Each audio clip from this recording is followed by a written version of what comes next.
Hello, everyone. Welcome. Come on in. Hello. Hi, I can see you coming in. Come on in. Hi. Hello, everyone, and welcome to Life Coach University. This is a place where all coaches have gathered for one mission, which is to coach millions more. So here you can be coached on relationships, business, career, finance, spirituality, self-awareness, setting boundaries, the lot. And all the coaches here do it for the love of humanity, and for wanting to leave something amazing for the next generation.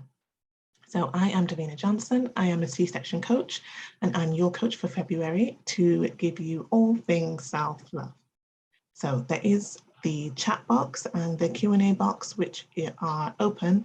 So please use them. And if anything comes up as I'm speaking, please put it in there and I will gladly answer them at the end. Hi, yes, I can see you all coming in. Hi. So are we ready? So again, I am Davina Johnson and welcome to 28 Days of Self-Love. Today is day 4 and we are talking about mobile phones. So we could probably all do with a bit of a break from the mobile phones. So I have written down here some of the benefits that you can get from giving yourself just a bit of downtime away from the phone. This first week is all about self-love for the mind, and the mind could really do with a break from mobile phones. So I did speak about yesterday about how not looking at the mobile phone an hour before bed just really changed for the positive, the way that I sleep. I sleep so much better now, not having to like fall asleep to the phone or looking at the phone and having all that information going into my mind.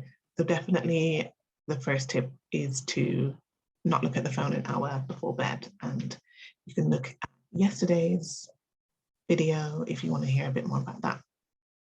One of the other things is it gets you back into the real world.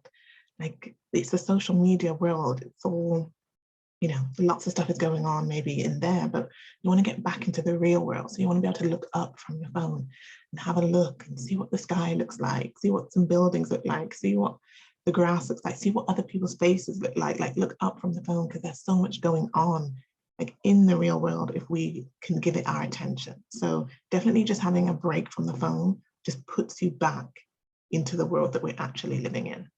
It also stops multitasking. So we've probably all been there where you might even be with somebody and on your phone, or you're on a train and you're on your phone, you're with the kids and you're on your phone, or with your partner on your phone, you're at dinner, like it's like it's an extension of us now, it's come to. So you're always multitasking, you're never really 100% doing anything because there's a part of you that's looking at the phone at the same time. We're cooking and we're looking at the phone. Like we're always looking at the phone. We're never 100% doing anything. So giving your mind a nice break would be to just be able to do one thing at one time and do it with all that you have, instead of having like one finger out looking at the mobile phone. Another thing, if you do feel, you know, that you need to look at your phone maybe a bit more, would be to cleanse your social media. So I've done this. I did this a while ago, like maybe probably a couple of years now, actually, where I just only followed people who I was inspired by, people that I really wanted to follow and people that made me feel good.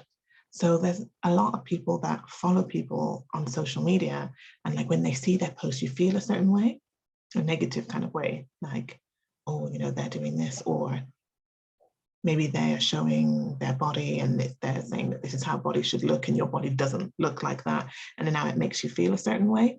So definitely cleanse that social media, like have inspiring people on there instead of people that make you feel bad, because all that stuff that's going on in a social media is going into your mind. So definitely you want good things to be in there, some inspiring people to be in there. So definitely cleanse the social media and just have inspiring people on there instead. It can also ease anxiety, probably a bit attached to that last one as well. The FOMO that people get, you know, when they're looking at social media, like, oh, they're always on holiday, or they're doing this, or they're out there, and it might create some anxiety or some bad feelings about your own life. well, you need a break from all of that. Also remembering that people only show mostly what they want you to see. They really do only show you what they want you to see. So remembering that it's not all real what you're seeing, and it's also just a snapshot. Literally, it's a picture. 1 minute reel, a 1 minute video of like a whole person 24 hours. It's just one moment. So a lot of people are basing their lives based on one moment in a picture.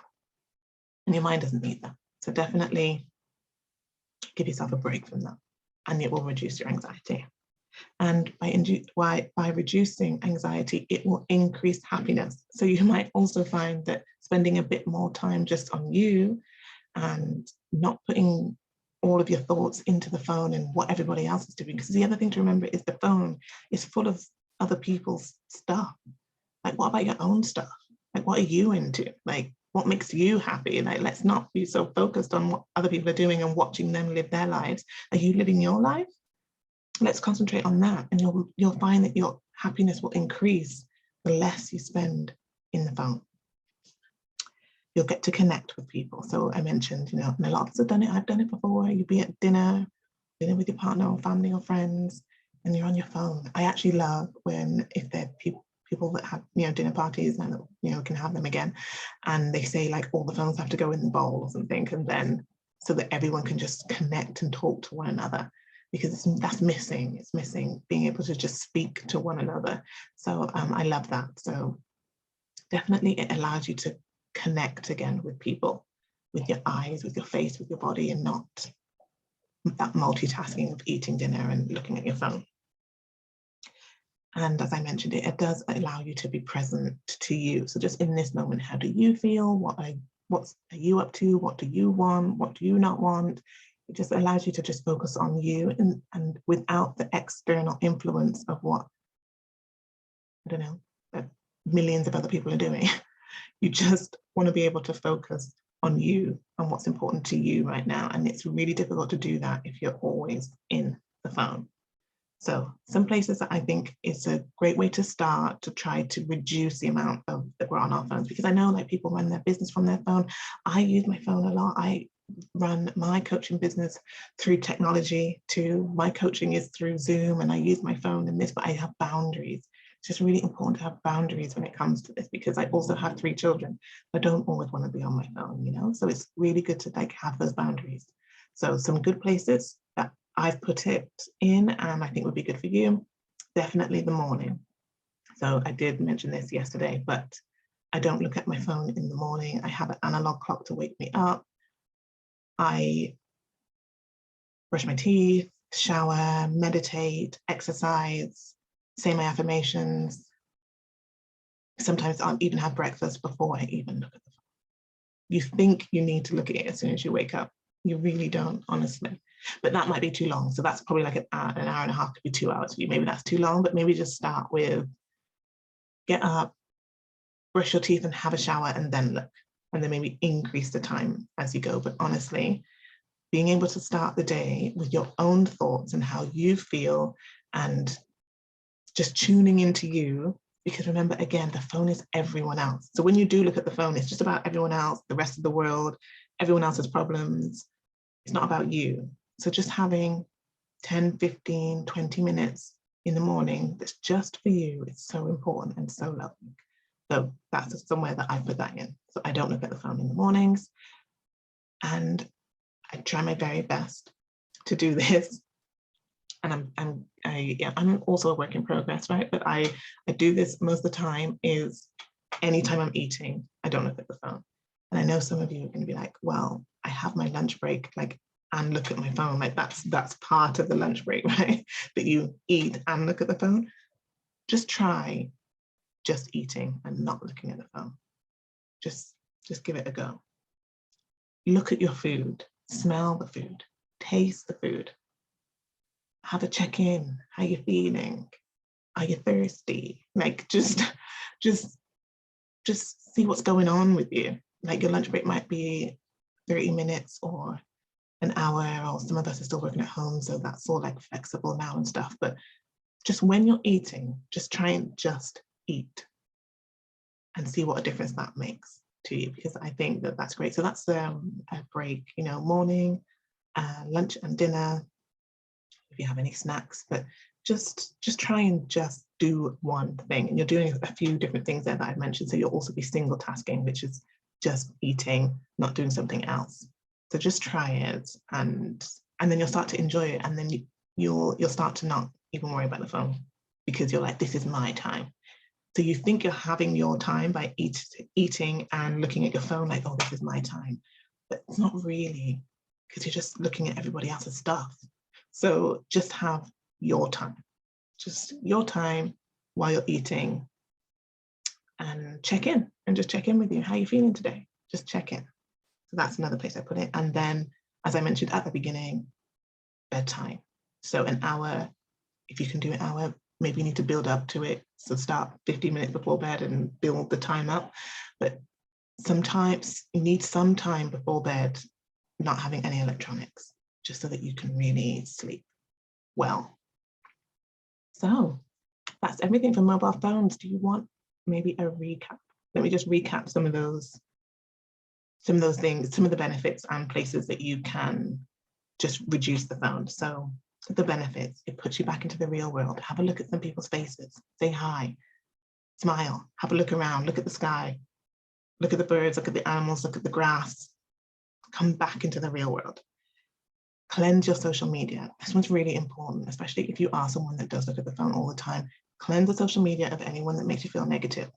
And maybe you don't want to delete because you think that that person might know or they'll feel a certain way. You can mute people, so do that as well. So you could just mute the people that doesn't make you feel good, and then start adding people on that do make you feel good and that make you feel inspired. That's going to really make a difference for when you do look at the phone. It will reduce your anxiety and it will increase your happiness, because you will be more focused on you and you'll be having good stuff coming through your social media. You need to single task. So you need to start just doing one thing at a time and not having one finger out on the phone. So let's start coming back to just doing one thing at a time. And as I said, it will improve your sleep and you will be present to you, to how you feel, to what's going on with you. And that's really important and very self-loving. And one that I didn't mention is you can also delete the apps that you don't use, so that your phone's also not so busy and it doesn't just have things on there that you don't need.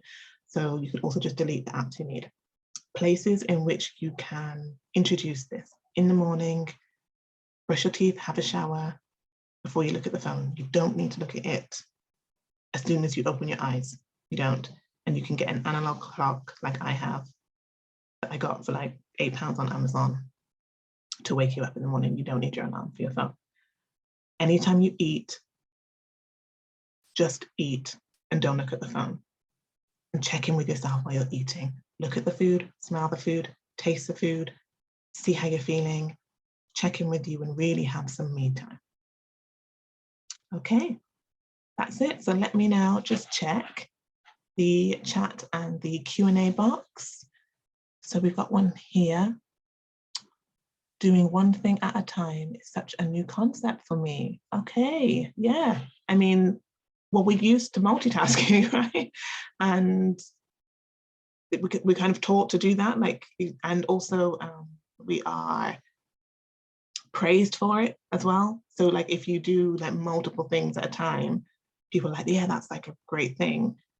But it may not be great for your head, your body, to be doing multiple things at one time, because you're never really doing anything 100%. So we could just try doing one thing and see how it goes. So yeah, have a go at it and let me see how it goes. And there is another one here. I feel like I'm being pulled in so many directions and that I'm always needed by everyone.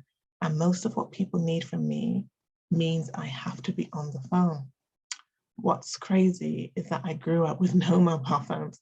I can see that I became attached to my mobile phone, right? Yeah, but I remember my first mobile phone was at 11 years old, I think, at school. But even then you had boundaries so that you could only use it at a certain time. But yeah, there were a time when there weren't any mobile phones. And I see you say here that you feel like you're being pulled in so many directions. I would ask you, how does being pulled in so many directions serve you? Because it's important that we look after ourselves, and this month is all about self-love. So how loving is it that you allow yourself to be pulled in so many different directions? And how does that serve you? And I have another one here that says, I did that. I deleted the apps off my phone. I realized that the time to load up the app would take too long. And then the push or urge to go on the app passed by. Right.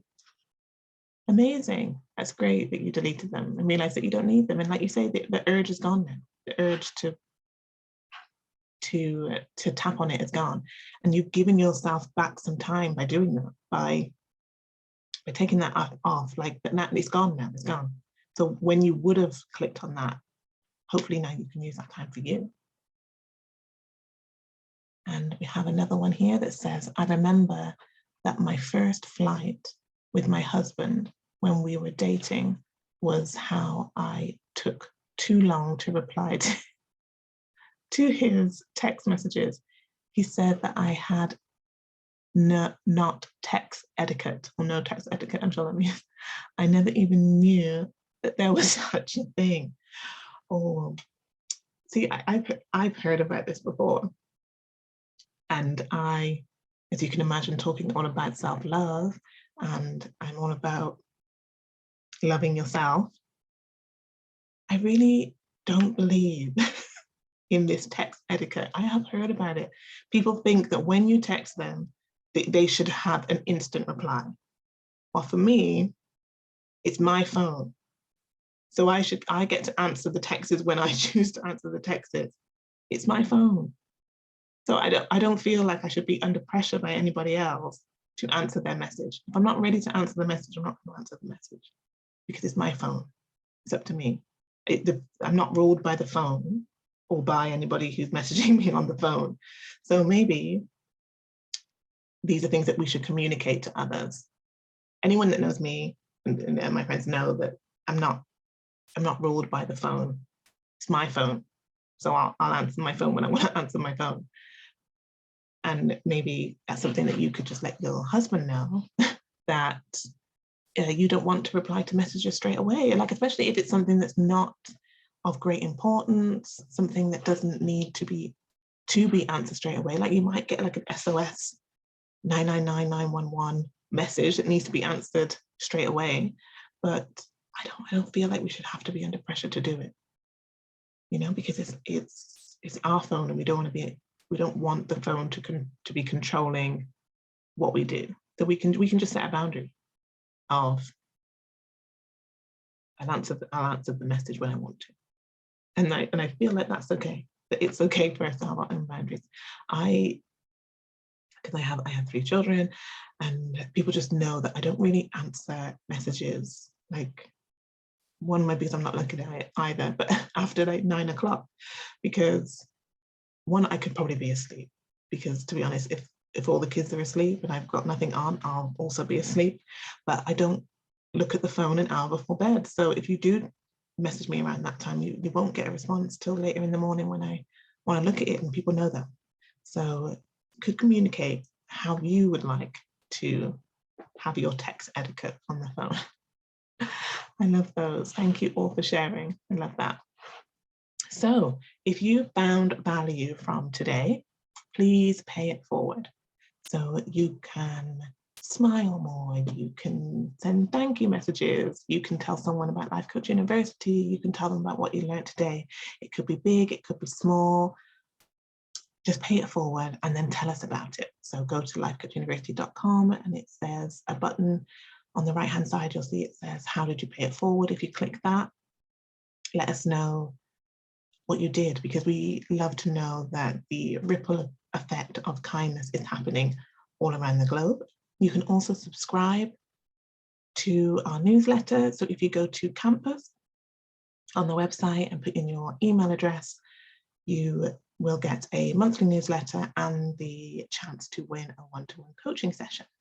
And as I speak about that, so this is day 4. So I know some of you are close to the giveaway that I'm personally giving away, which is a free Empower Hour coaching session with me. You need to attend 7 of my live 28 days of self-love course, and you will win a very powerful Empower Hour session with me. So I know some of you are very close. So that's great. I love that. And yes, if you do want to contact me, my name is Davina Johnson. You will find me at davinajohnson.com, and you will find me on Instagram at C-Section Coach. And I will see you tomorrow for day 5. Love and light.